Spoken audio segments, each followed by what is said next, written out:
In my latest literature review on the health-promoting properties and therapeutic applications of chia seeds, I ran into a lot of studies like this: strategies for incorporation of chia into frankfurters as a health-promoting ingredient.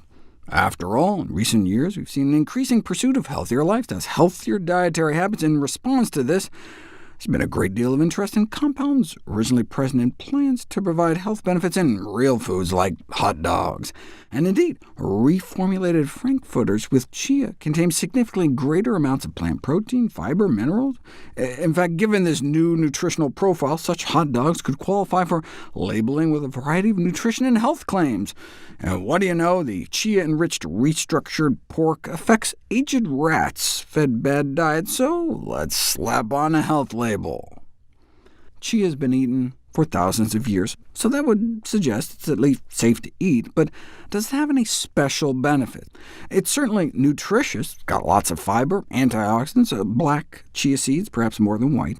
Plant protein, of course, a source of B vitamins, a source of minerals, so nutritious, sure, but just like nearly any whole plant food. But again, any special benefits?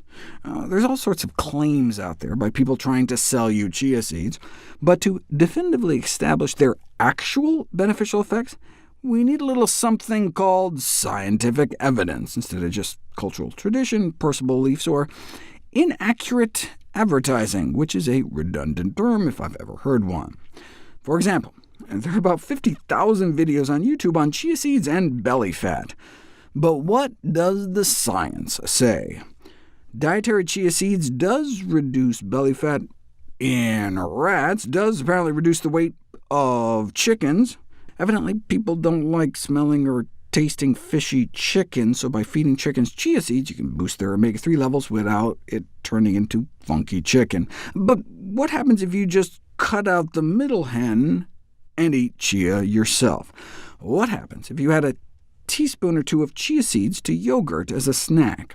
After the yogurt with the chia, participants reported significantly less hunger, and that then later translated to eating fewer calories 2 hours later at lunch. Now, my initial thought was, give people more food, add chia to whatever they're eating, and they're less hungry. Duh! But no, they gave people less yogurt to compensate, so each snack had the same number of calories. So we can say at least that chia seeds are more satiating than yogurt, but at lunch 2 hours later, they didn't just eat a little less food, but like 25% fewer calories after the chia.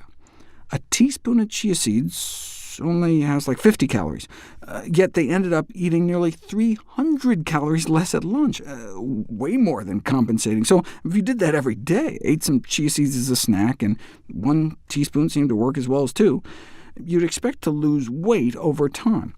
You don't know, though, until you put it to the test.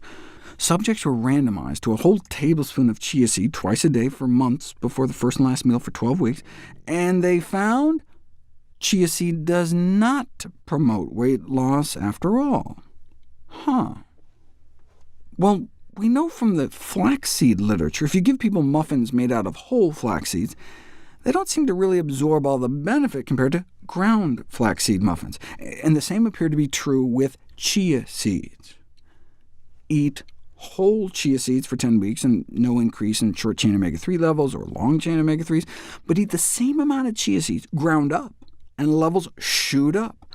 So maybe the problem with this study is that they gave people whole chia seeds. There's never been a study on ground chia and weight loss until now. A randomized controlled trial, about 2 tablespoons of ground chia a day versus a fiber-matched control, made mostly of oat bran.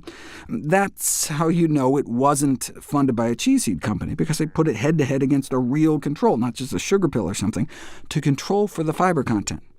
So then if there was weight loss, we know it wasn't just the fiber, but something particular to the chia. And those eating the ground chia lost significantly more weight, significantly more waist in terms of waist circumference, a measure of belly fat, and, as a bonus, C-reactive protein levels suggesting an anti-inflammatory effect as well. So maybe some of those 50,000 YouTube videos weren't completely off.